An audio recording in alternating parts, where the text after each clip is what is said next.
मत्स्य, कच्छप, वराह, नरसिंह, वामन, परशुराम, राम, कृष्ण, बुद्ध और कल्कि। सनातन धर्म की पुस्तकों जैसे ईश्वर संहिता, विष्णु संहिता, महाभारत, विष्णु पुराण, रामायण और वेदों में ऋग्वेद में वैष्णव विचारधारा का वर्णन मिलता है। वैष्णव संप्रदाय के अंतर्गत 4 संप्रदाय हैं, जिनके नाम क्रमशः श्री संप्रदाय, ब्रह्म संप्रदाय, रुद्र संप्रदाय और कुमार संप्रदाय हैं। इनके अतिरिक्त इस संप्रदाय के बहुत से उप संप्रदाय भी हैं, जैसे सखी, वैरागी, राधा वल्लभ, गौड़िये, रामानंद, दास आदि। वैष्णव मुख्यतः श्री राम और कृष्ण की आराधना करते हैं। इस संप्रदाय के प्रमुख तीर्थ स्थल जगन्नाथपुरी, श्रीनाथ जी, खाटू श्याम जी, बद्रीनाथ, द्वारका, तिरुपति बालाजी, मथुरा और अयोध्या हैं। शैव संप्रदाय महादेव शिव की आराधना और उन्हें ही परमपिता मानने वाले भक्त शैव संप्रदाय का अनुसरण करते हैं। इस संप्रदाय में आत्मशुद्धि के लिए अनुष्ठान किया जाता है। उल्लेखनीय है कि 12 रुद्रों में प्रमुख रुद्र ही शंकर, महादेव, शिव और भोलेनाथ आदि नामों से जाने गए। मान्यता है कि महादेव अपनी अर्धांगिनी मां पार्वती के साथ कैलाश पर्वत पर विराजमान हैं। शैव संप्रदाय के प्रमुख ग्रंथ शिव पुराण, श्वेताश्वतरा उपनिषद, आगम ग्रंथ आदि हैं। इनमें शिव जी के अनेक अवतारों का वर्णन मिलता है, जिनमें महाकाल, तारा, भुवनेश, षोडश, भैरव, छिन्न मस्तक, गिरिजा, धूमवान, बगलामुखी, मातंग और कमल नामक मुख्य अवतार हैं। इन सभी अवतारों का संबंध तंत्र शास्त्र से है। शैव संप्रदाय के प्रमुख तीर्थ स्थल 12 ज्योतिर्लिंग अमरनाथ, केदारनाथ, रामेश्वरम, कैलाश मानसरोवर और सोमनाथ हैं। शाक्त संप्रदाय देवी पार्वती अथवा दुर्गा के उपासक शाक्त संप्रदाय के अनुयायी हैं। शास्त्रों में पार्वती को शक्ति नाम से संबोधित किया गया है। इस संप्रदाय की विचारधारा के अनुसार स्त्री संसार की सर्वोच्च शक्ति है, इसलिए इस संप्रदाय में देवी आदि शक्ति को ही ईश्वर माना गया है। ऐसा माना जाता है कि संसार में जहाँ सृजन की शक्ति है वहाँ प्रकृति है, इसलिए देवी को प्रकृति कहा गया है। इस संप्रदाय में अनुष्ठान का बहुत महत्व है।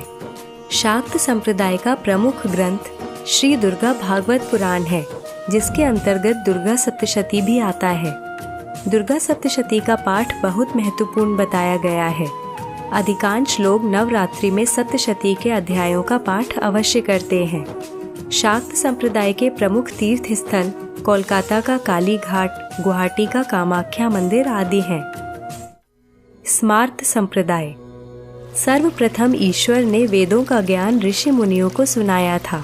इस प्रकार वेद ज्ञान इस संसार में श्रुति के माध्यम से आया, इसलिए वेदों को श्रुति ग्रंथ कहा जाता है।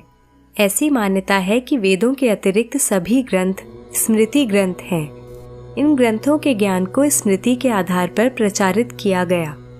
स्मृति ग्रंथों में मनुस्मृति, सभी स्मृतियाँ और पुराण सम्मिलित हैं। इन स्मृति ग्रंथों के उल्लेख का अनुसरण करने वाले स्मार्त संप्रदाय के अंतर्गत आते हैं, अर्थात इस संप्रदाय के अनुयायी भगवान विष्णु, महादेव, शिव, देवी दुर्गा सभी की आराधना करते हैं। ये लोग सांप्रदायिकता से दूर होते हैं। भारतवर्ष में अधिकांश लोग स्मार्त संप्रदाय के ही हैं।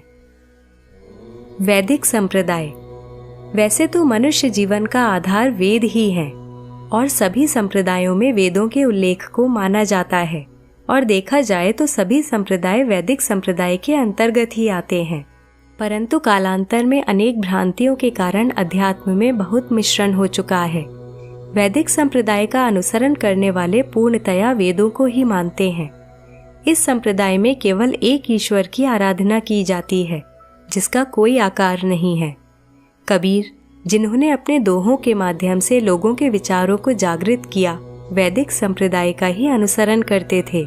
गुरु गोविंद दो खड़े काके लागू पाय,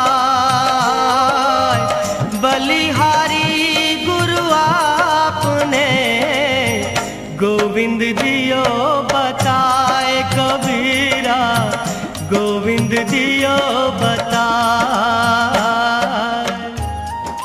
और दोस्तों, इस प्रकार सनातन धर्म के लोग भिन्न भिन्न संप्रदायों का अनुसरण करते हैं, परंतु सबका उद्देश्य केवल आत्मज्ञान की खोज करना और मोक्ष की ओर अग्रसर होना है।